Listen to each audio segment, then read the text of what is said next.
जय श्री राम। एक अमीर आदमी और उसकी पत्नी अपनी शादी की 5वीं सालगिरह बड़े ही धूमधाम से मनाना चाहते थे। इस खुशी के अवसर पर उन्होंने एक शानदार पार्टी आयोजित की थी। दोनों पार्टी के लिए बेहद उत्साहित थे और ज़ोर शोर से उसकी तैयारियां कर रहे थे। पार्टी के कुछ दिन पहले दोनों ने बाजार जाकर ढेर सारी शॉपिंग की। अपने खरीदे गए सामान को घर पहुंचाने के लिए उन्होंने एक ठेला गाड़ी की ज़रूरत थी। सड़क किनारे खड़ा हुआ एक बूढ़ा गरीब ठेला गाड़ी वाला उन्हें दिखाई पड़ा। उसके कपड़े फटे हुए थे, शरीर कमज़ोर था और ऐसा लग रहा था कि मानो कई दिनों से वो भूखा है। उसकी हालत देखकर कोई भी ये अंदाज़ा लगा सकता था कि बड़ी ही मुश्किल से वो 2 वक्त की रोटी जुटा पाता होगा।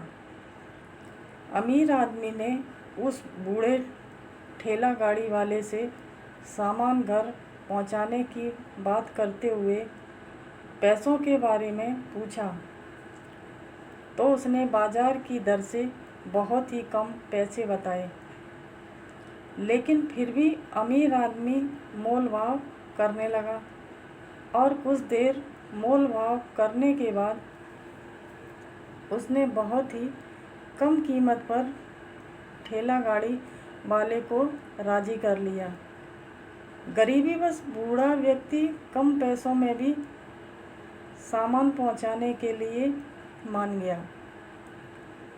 अमीर व्यक्ति ने बूढ़े ठेले वाले को पेशगी में कुछ राशि दी और अपना पता बताकर उसे सामान वहां पहुंचाने का कहकर अपने पत्नी के साथ चला आया। घर जाकर दोनों पति पत्नी सामान आने का इंतज़ार करने लगे। बहुत देर इंतज़ार करने के बाद भी जब बूढ़ा आदमी सामान लेकर नहीं पहुंचा, तो दोनों को चिंता होने लगी। पत्नी अपने पति पर गुस्सा फूटा, मैं आपसे हमेशा कहती हूँ कि ऐसे लोगों पर कभी भरोसा नहीं करना चाहिए। आपने देखा नहीं था उस बूढ़े को कितना गरीब लग रहा था। वो 2 वक्त का खाना भी शायद ही जुगाड़ पाता होगा और आपने इतने कीमती सामान उसके हाथों में सौंप दिए। मुझे तो लगता है कि वो सामान लेकर चंपत हो गया है। हमें तुरंत मार्केट जाकर उसका पता लगाना चाहिए या पुलिस स्टेशन में शिकायत दर्ज करानी चाहिए। पति को पत्नी की बात ठीक लगी और दोनों मार्केट के लिए निकल गए। मार्केट पहुंचने के ठीक पहले उन्हें एक ठेला वाला दिखाई पड़ा।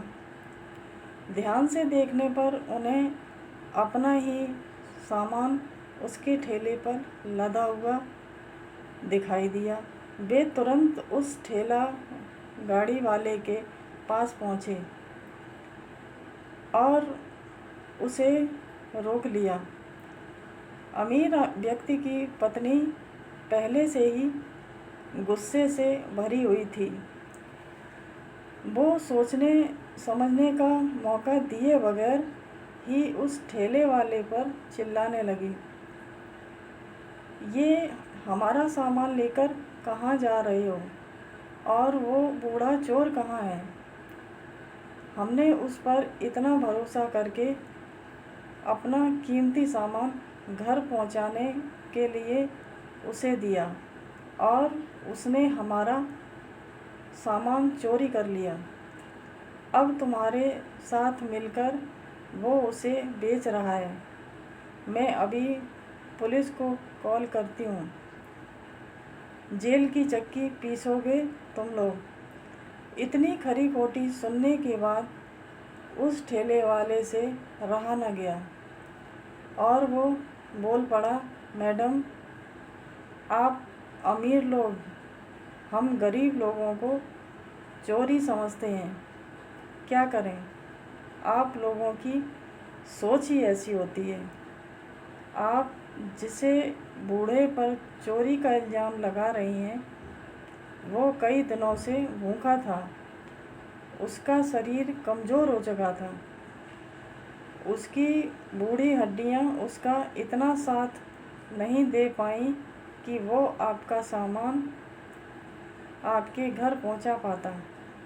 उसने रास्ते में ही दम तोड़ दिया, लेकिन मरने के पहले उसने मुझे आपके दिए एडवांस के पैसे दिए और पता बताकर मुझे आपका सामान आपके घर पहुंचाने के लिए कहा। मैं तो वही कर रहा था, आपका सामान आपके घर पहुंचा रहा था।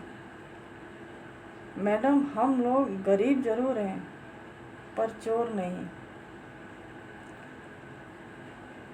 यह बात सुनकर अमीर आदमी की आंखें बाहर आईं।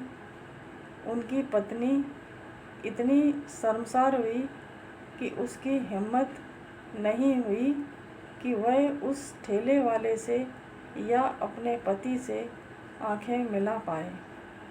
जय हिंद।